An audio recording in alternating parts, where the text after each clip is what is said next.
ఎలాంటి ఆపరేషన్ లేకుండా పైల్స్ సమస్యను శాశ్వతంగా పరిష్కరించబడును. Homeo care international.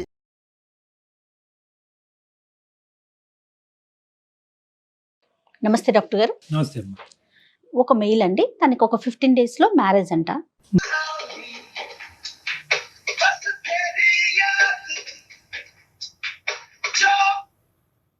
Hello hello Rahul గారండి, హలో ఎవరు? నేను జయానండి, అందమైన జీవితం ప్రోగ్రామ్ నుంచి కాల్ చేస్తున్నాను. హలో మేడం, నమస్తే మేడం. నమస్తే అండి. నమస్తే రాహుల్ గారు. మేడం మేడం మీరు ఇంత తొందరగా రియాక్ట్ అవుతారు అనుకోలేదు మేడం. ఎస్ ఎస్, మీ మెయిల్ చూసి వెంటనే మాట్లాడాలి అని చెప్పి ఇమీడియట్ గా స్టార్ట్ చేశామండి కాల్ చేయటం. నేను అయితే డాక్టర్ గారు ఉన్నారు, డాక్టర్ కళ్యాణ్ చక్రవర్తి గారు కూడా ఉన్నారు స్టూడియోలో. మేడం మేడం ఒక్కసారి మీ yeah thank you so much madam for calling. మీ కాల్ కోసం వెయిట్ చేస్తున్నాను మేడం. ఎప్పుడు కాల్ చేస్తారా, ఇప్పుడు మాట్లాడదామా ఎస్ అని చెప్పేసి అదే అదే డాక్టర్ గారు ఇచ్చే ఒక చిన్న సలహా లేకుంటే సూచన, జీవితంలో ఒక మలుపు తిరగొచ్చు అనే ఒక ఉద్దేశమేనండి. దానికోసమే ఈ ప్రోగ్రాము మీకు ఇమీడియట్ గా కాల్ చేయటం ఉద్దేశం కూడా అదేనండి. ఒక్కసారి మాట్లాడండి డాక్టర్ గారితో. సార్ సార్ నమస్తే సార్. నమస్తే నాన్న, చెప్పినాను ఏంటి సమస్య, మీ వయసు ఎంత, మీరు ఎక్కడి నుంచి మాట్లాడుతున్నారు? సార్ సార్ నా పేరు రాహుల్ సార్. Hmm. నాకు 29 years సార్. ఉమ్, నేను వైజాగ్ నుంచి కాల్ చేస్తున్నాను sir. Okay I'm working as a software engineer sir. Um, 1.5 and above నేను take home every month sir. Super super. Very okay good నాన్న.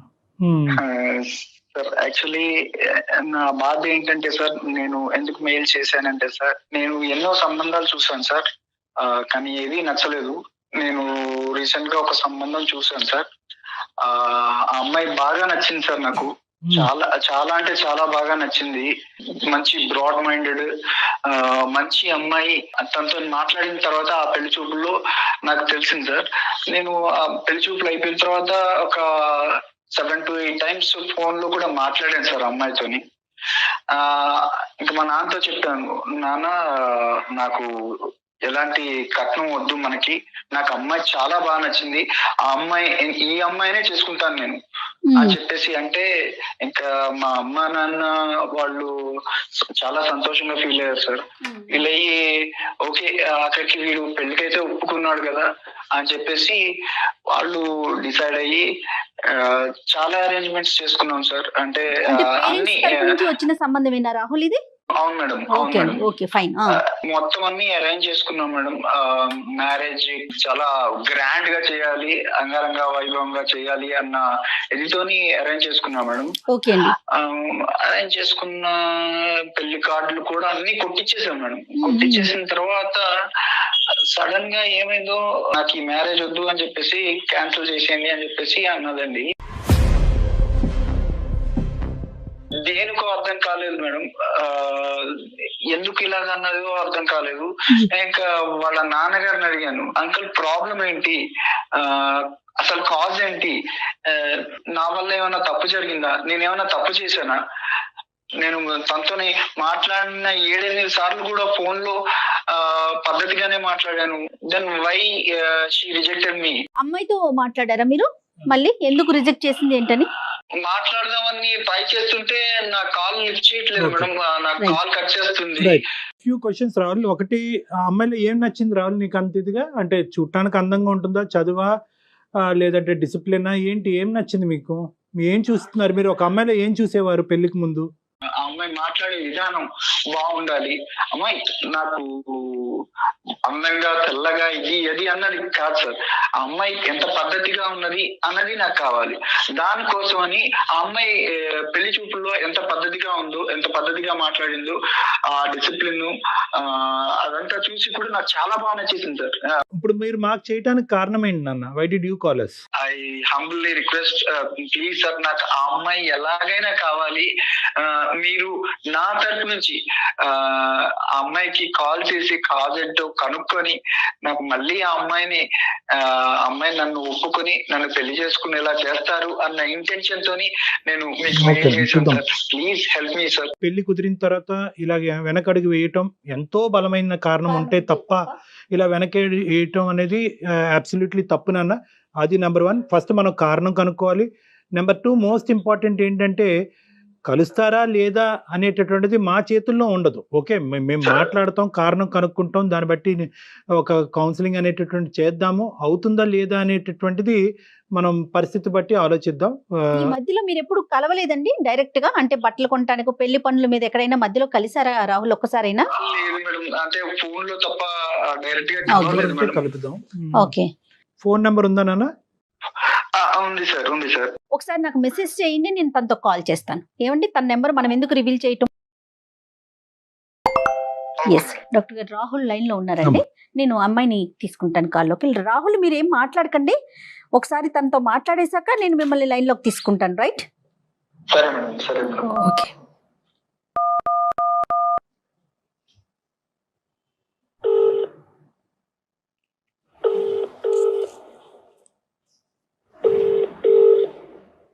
హలో హలో, హలో నేను Suman TV నుంచి మాట్లాడుతున్నానండి, అందమైన జీవితం ప్రోగ్రామ్ నుంచి. మీతో కొంచెం, ఓకే నాతో పాటు డాక్టర్ కళ్యాణ్ చక్రవర్తి గారు కూడా ఉన్నారు. ఓకే ఒక చిన్న విషయం మీద మీతో మాట్లాడదామని కాల్ చేశాను. మీరు పర్మిషన్ ఇస్తే మాట్లాడతామండి. తప్పకుండా అండి. రైట్ డాక్టర్ గారు. అమ్మ నందిని, సారీ అమ్మా, మీరు మాకు మీకు చెప్పకుండా మేము ఇలాగా సర్ప్రైజింగ్గా మీకు కాల్ చేయడానికి ప్రధానమైన కారణం ఒక సెన్సిటివ్ ఇష్యూ గురించి డిస్కస్ చేయడానికి. ఓకే మాకు రాహుల్ అనే అబ్బాయి ఫోన్ చేశాడమ్మా, మెయిల్ పెట్టాడు. మెయిల్ చేశాడు, మేము కాల్ బ్యాక్ చేశాము. ఈ మధ్యన మీకు మ్యారేజ్ కుదిరిందంట, తర్వాత అనుకున్నటువంటి అనివార్య కారణాల వల్ల మ్యారేజ్ క్యాన్సిల్ చేసుకోవాల్సినటువంటి పరిస్థితి ఏర్పడిందంట. ప్రధానంగా కారణం తెలుసుకోవాలని అనుకుంటున్నాడు. పెద్దలను అడిగినా కూడా కారణం తెలియనటువంటి కారణం. అప్పటి వరకు మాట్లాడినటువంటి అమ్మాయి ఎందుకు ఇలాగా యూటర్న్ తీసుకుంది అనేది తెలుసుకోవాలని అనుకుంటున్నాడు. ఒక్కసారి మనం రాహుల్కి ఫోన్ కలుపుదాం అమ్మా, ఇఫ్ యూ డోంట్ మైండ్. ఒక విషయానికి దానికి తగినట్టుగా దానికి మంచో చెడో ఒక కారణం చెప్తే తెలిసిపోతే అవతల వ్యక్తులు కూడా కొంత కూల్ గా ఉంటారేమో అని అనిపించింది నందిని గారు. ఓకే మీరేమంటారు చెప్పండి, పూర్తిగా మీదే నిర్ణయం అండి. నేను అతనితో మాట్లాడే ముందు కాసేపు మీతో మాట్లాడచ్చా అండి? డెఫినెట్లీ చెప్పండి. యా, అతను పెళ్లి చూపులకి రావటం, నాతో మాట్లాడటం అంతా జరిగిందండి. ఓకే.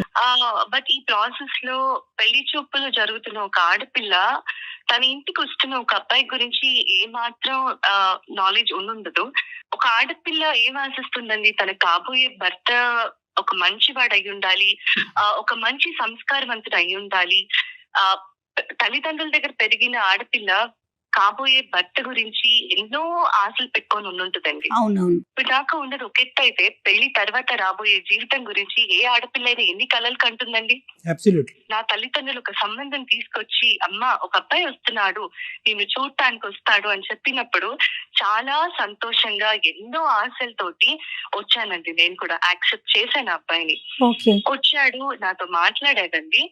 ఈ మాట్లాడే కాన్వర్సేషన్ లో నన్ను మన ఇద్దరం పర్సనల్ గా మాట్లాడుకుందాము అన్నాడు.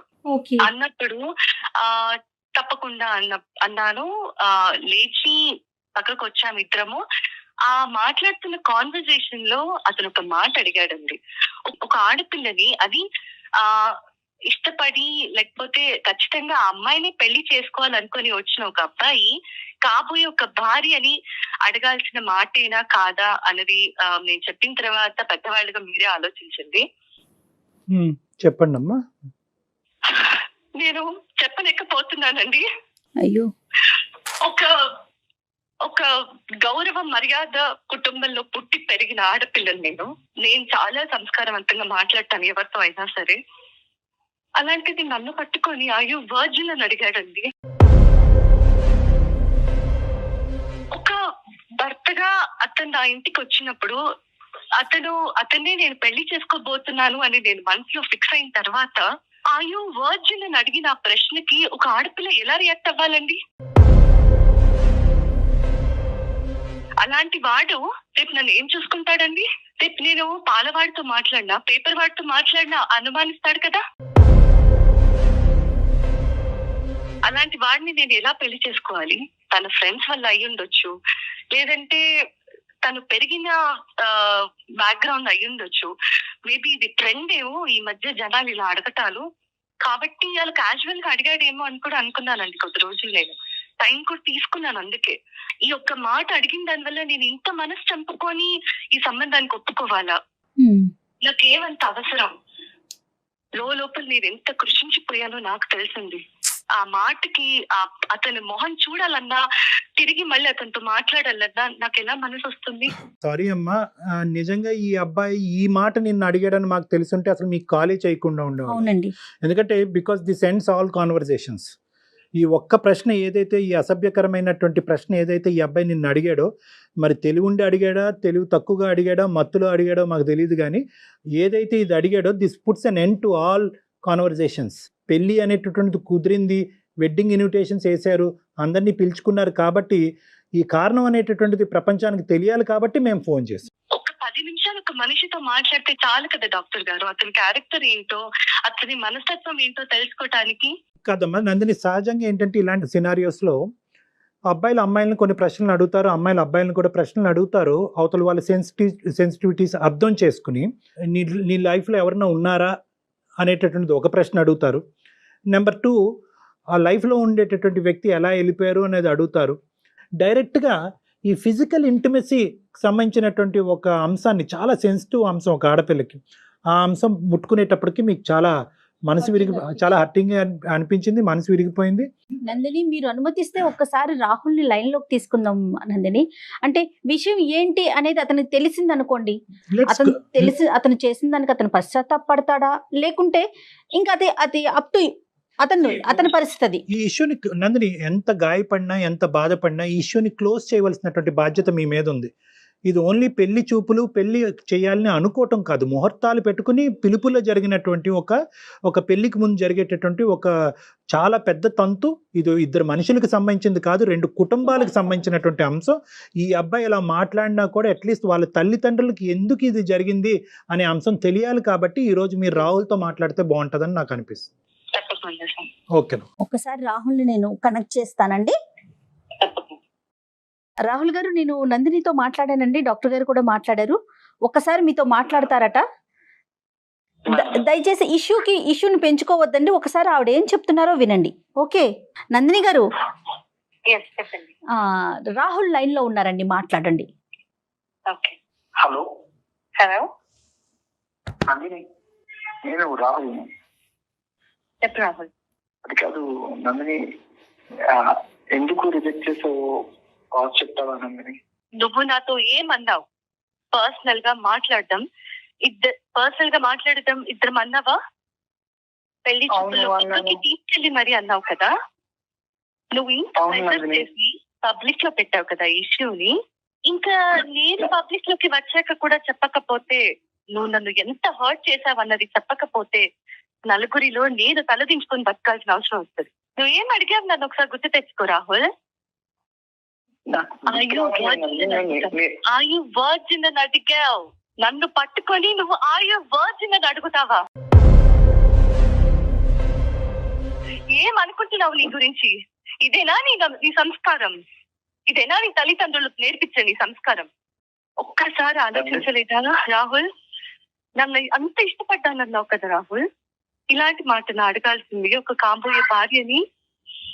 ఇష్టపడిన వాడు ఇలాంటి మాట అడుగుతాడు కాబోయే భార్యని పట్టుకొని? సారీ రాహుల్, నువ్వు నన్ను చాలా బాధ పెట్టావు రాహుల్.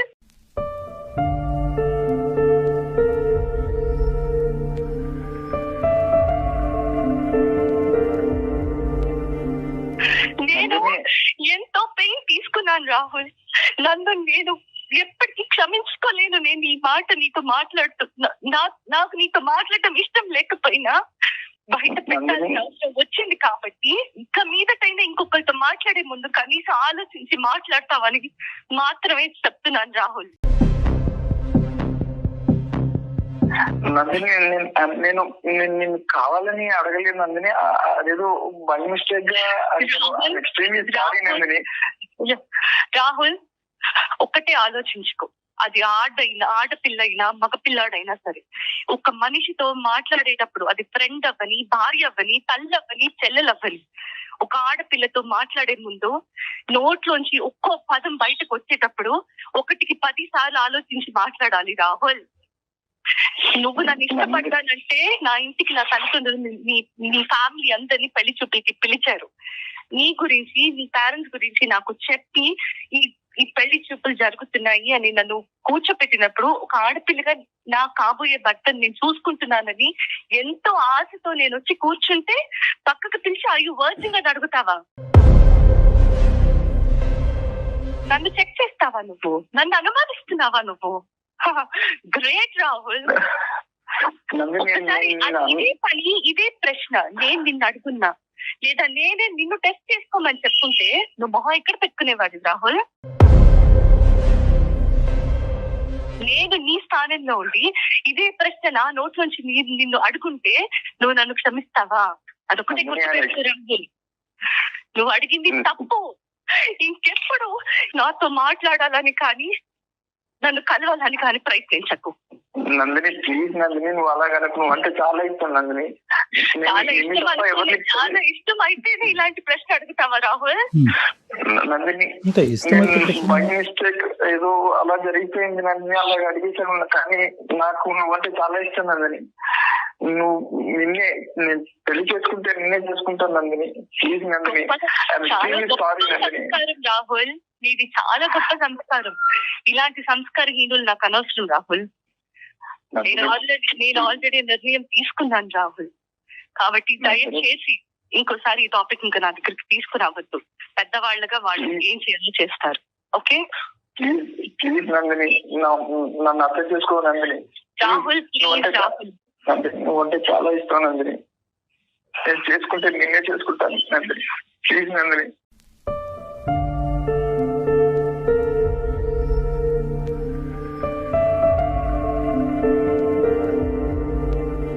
నందిని మాట్లాడు నందిని. Sorry doctor, emotional. నా వల్ల తప్పు జరిగిపోయిందండి. అంటే నేనేదో బై మిస్టేక్, నేను కావాలని నందిని నేను అనుమానం పడలేదు, లేకపోతే నన్ను అలా అడగాలని అడగలేదు. బై మిస్టేక్ గా వచ్చేసింది. కానీ నేను చేసిన తప్పే డాక్టర్ గారు. కానీ పెళ్ళంటే చేసుకుంటే నేనే చేసుకుంటాను డాక్టర్ గారు. పోష్ కల్చర్ ని ఎక్కడెక్కడ పెట్టుకోవాలో అక్కడ పెట్టుకోవట్లేదు. అనవసరమైన ప్లేసెస్ లో ఆ కల్చర్ ని మనం అడాప్ట్ చేసేసుకోవటం అసలు మన కల్చర్ అండి ఇలా మాట్లాడటం అనేది. రాహుల్, ఇప్పుడు ఏదో చేసేసేయండి, ఆ అమ్మాయిని నన్ను కలిపేయండి, this is not the issue ఇక్కడ. రాహుల్, ఒక మాట అనే ముందు మీ మదర్తో కానీ మీ సిస్టర్తో కానీ ఎంత పద్ధతిగా మాట్లాడతావో అదే పద్ధతితో కాబోయేటటువంటి భార్యని తన సెన్సిటివిటీస్ ఆలోచించి మాట్లాడటం అనేది చాలా ఇంపార్టెంట్. ఈరోజు బహుశా నందిని అక్కడ ఉంది కాబట్టి కొంతమంది అమ్మాయిలు ఉంటారు, వాళ్ళు ఇంకో పద్ధతిలో అర్థం చేసుకుంటారు. ఓకే, నా క్యారెక్టర్ గురించి అడుగుతున్నాడు కాబట్టి నీ క్యారెక్టర్ ఏంటి అని అడగచ్చు. కానీ నందిని ఆ స్థాయి అమ్మాయి కాదు. ఆ అమ్మాయి యొక్క సెన్సిటివిటీస్ నువ్వు అర్థం చేసుకోవాల్సినటువంటి అవసరం ఉంది, నెంబర్ 1. నెంబర్ 2 ఏంటంటే, ఈరోజు ఒక మాటే కదండి, మాటను నేను వెనక్కి తీసేసుకుంటాను, నన్ను క్షమించండి అన్ను అనేటటువంటి పద్ధతి ఏదైతే ఉందో అన్యాక్సెప్టబుల్ టు నందిని. మీరు చేయాల్సిందంతా చేసేసారు, అడగకూడని ప్రశ్నలు అడిగేశారు, మళ్ళీ తనే కావాలంటే ఎలా సాధ్యమవుతుంది? ఆ అమ్మాయి ఈరోజు పబ్లిక్లోకి వెళ్ళి ఈరోజు నేను ఈ అబ్బాయిని వదిలేయటానికి ఈ అబ్బాయి నోట్లోంచి ఈ మాట వచ్చింది అనేటటువంటి మాట ఆ అమ్మాయి బయటికి చెప్పలేదు. మేము అడగ్గా ఈరోజు మాకు చెప్పింది, బాధపడుతూ ఏడుస్తూ. ఎందుకు? నీ క్యారెక్టర్ని కూడా అక్కడ కాపాడేటటువంటి ప్రయత్నం ఆ అమ్మాయి చేస్తుంది. నీ నోట్లోంచి ఇలాంటి మాటలు ఊడి పడతాయి అనేటటువంటిది అంశం సమాజంలోకి వెళ్తే కనుక నువ్వు చూస్ చేసుకోవటం కాదు, అమ్మాయిలు నిన్ను చూస్ చేసుకోరు. ఒక కఠినమైనటువంటి నిర్ణయం తీసుకుంది అని భావించద్దు. ఎంత కఠినంగా ఆ అమ్మాయి మనసు గాయపడింది అన్నది ఆలోచించాలి. మీరు అమ్మాయి స్థానంలో నిలబడండి. పెళ్లి కొడుకు తరపున పెళ్లి కూతురు వాళ్ళు, పెళ్లి కూతురు తరపున పెళ్లి కొడుకు వాళ్ళు, ఎలా పేరెంట్స్ పెద్దవాళ్ళు వాళ్ళకి తెలియకుండా వీళ్ళు ఏంటి అనేది ఎంక్వైరీ చేస్తారు, కానీ డైరెక్ట్ గా అడిగేస్తారా ఎవరైనా? నీకు నచ్చినటువంటి అమ్మాయి అని 1కి 10 సార్లు అన్నావు. అక్కడ నువ్వు ఆటోమేటిక్ గా ఏమనుకున్నావు అంటే కనుక నీకు నచ్చింది కాబట్టి ఆ అమ్మాయికి నువ్వు ఆటోమేటిక్ గా నచ్చేసావు అనేటటువంటి అహంకార భావంతో నీ మనసు లోపల ఉండేటటువంటి ఒక ఖచ్చితమైనటువంటి భావం. సో అది ఊరికనే నువ్వు అనలేదు నాన్న, ఊరికనే నోరు జారటం కాదు. నీకేంటంటే ఇంత చక్కటి అమ్మాయి, ఇంత అందమైనటువంటి అమ్మాయి బహుశా నాకు కాకుండా వేరే వాళ్ళతో ఏమన్నా ఒక స్నేహపూరితంగా ఉందా అనేటటువంటి ఒక ఆలోచన నేను లోపల పిండేయటం వల్ల పెళ్లికి ముందు ఈ టోన్తో వచ్చింది, పెళ్లి తర్వాత ఏ టోన్తో ఏ యాక్షన్తో వస్తుంది అనేటటువంటి ఆలోచనతో ఆ అమ్మాయి ముందు జాగ్రత్త చర్యగా బయటపడింది. 4 రోజుల ముందు క్యాన్సిల్ చేసుకుంది తను. ఒక పెళ్లి కుదిరిన తర్వాత ఈ సంఘటన జరిగింది అన్నది ఒక్కటే ఒక ప్రధానమైనటువంటి బాధ. రెండోది ఏంటంటే ఇక్కడ కేవలం మాట అన్న నువ్వు ఒక్కడవే కాదు, నీ కుటుంబ సభ్యులందరూ కూడా సమాధానం చెప్పుకుని బాధపడేటటువంటి పరిస్థితి వస్తుంది. రేపొద్దున ఇంకో సంబంధం వచ్చినా కూడా అది ఎటువంటి పరిస్థితుల్లో ఎలాంటి సంబంధం వస్తుంది అనేటటువంటి ప్రశ్న అందరి మనసులో ఉంటుంది. I'm really sorry, sir. మాకు సారీ ఎందుకు నాన్న, నీ జీవితానికి నువ్వు సారీ చెప్పుకోవాలి, నీ జీవితానికి నువ్వు చేసుకున్న పనికి నువ్వు సారీ చెప్పుకోవాలి. Anyway whatever it is, you have learned a lesson. ఒక అమ్మాయి యొక్క సున్నితమైన మనస్తత్వం గురించి నేర్చుకున్నావు. Move on and try to see another girl. మళ్ళీ ఇంకో అమ్మాయిని చూడండి, పెళ్లి చూపులు కానివ్వండి. మీరు మంచి పొజిషన్లో ఉన్నారు, మీ మనసు కూడా మంచిదే అని నాకు అనిపిస్తుంది. You go ahead and try to see for better alliances నాన్న. అండ్ వన్ మోర్ థింగ్ ఏంటంటే ప్రతి అమ్మాయికి కూడా మనసు ఉంటుందండి, మాట్లాడేటప్పుడు చాలా జాగ్రత్తగా మాట్లాడండి. Madam sorry madam, extremely sorry. నేను కానీ ఈ ఇష్యూని ఇంతటితో వదిలేసేయండి రాహుల్. అమ్మాయి అంటే నాకు ఇంకా వద్దండి. ఇష్టపడ్డారు, అభిమానించారు, భార్య కింద చేసుకోవాలి అని అనుకున్నారు. ఒక పొరపాటు పనుల వల్ల ఆ ఇష్టం కాస్త ఇప్పుడు దూరం అయింది, అంతే. ఇంక అక్కడితో వదిలేసేయండి. ఇంకా నాకు ఇష్టం, ఇందాక అమ్మాయి ఒక వార్నింగ్ ఇచ్చింది మీకు, ఇంక ఇక్కడితో వదిలేసాయి. నాకు కమ్యూనికేట్ చేయటం కానీ, సంప్రదించటం కానీ, నెగోషియేట్ చేయటం కానీ చెయ్యొద్దు. ఆ మాటకి నా మనసు గాయపడింది, దీన్ని ఇక్కడితో వదిలేసాయి అని చెప్పింది కాబట్టి అట్లీస్ట్ ఈ మాట కన్నా ఆ అమ్మాయి గౌరవం ఇవ్వండి, రెస్పెక్ట్ ఇవ్వండి. Sir I'm seriously apologise sir. Okay ఈ ఇష్యూ ఇంతటితో వదిలేసేయండి Rahul. Okay, console yourself Rahul, console yourself. మిమ్మల్ని మీరు కంట్రోల్ చేసుకోండి, మూవ్ ఫార్వర్డ్ ఇన్ లైఫ్. ఇలాంటి సంఘటనలు జరుగుతూనే ఉంటాయి జీవితంలో. మళ్ళీ బెటర్ అవకాశాలు, బెటర్ ఆపర్చునిటీస్ రావాలి అని కోరుకోవాలి. వచ్చినప్పుడు మాత్రం కొద్ది జాగ్రత్తగా వ్యవహరించాలన్నది మాత్రం గుర్తుపెట్టుకోండి. రైట్ రాహుల్. నందిని ఉన్నారా మీరు లైన్ లో? తను కట్ చేసేసింది, తనకి ఇంకా మాట్లాడటం ప్రొలాంగ్ చేయడం నచ్చట్లేదు. రూల్ అవుట్ అయిపోయింది. ఆ విషయం మన అమ్మాయిని కూడా రిక్వెస్ట్ చేయకూడదు, కన్విన్స్ చేయాలని ట్రై చేయకూడదు. అది మన ఇది కాదు. ఎందుకంటే ఇంకోటి ఏదో జరిగి హర్ట్ అవుతే అది వేరే విషయం. ఏదో కట్న కానుకలో పెళ్లి చేసేటటువంటి విధానాలు, పద్ధతుల గురించి అంటే అది వేరే విషయం. నీ క్యారెక్టర్ లో ప్యూరిటీ ఉందా అని ఒక అడిగేటప్పటికి ఇంకా దానికి మించినటువంటిది అస్సలు లేదండి. మంచి నిర్ణయం తీసుకుందనే అనుకోవాలేమో నిజం చెప్పాలి అంటే. రైట్, ఇతను కూడా ఆలోచనలో పడినట్లుగా అనిపిస్తుంది. కరెక్ట్. రైట్ అండి, థ్యాంక్ యూ అండి, నమస్తే.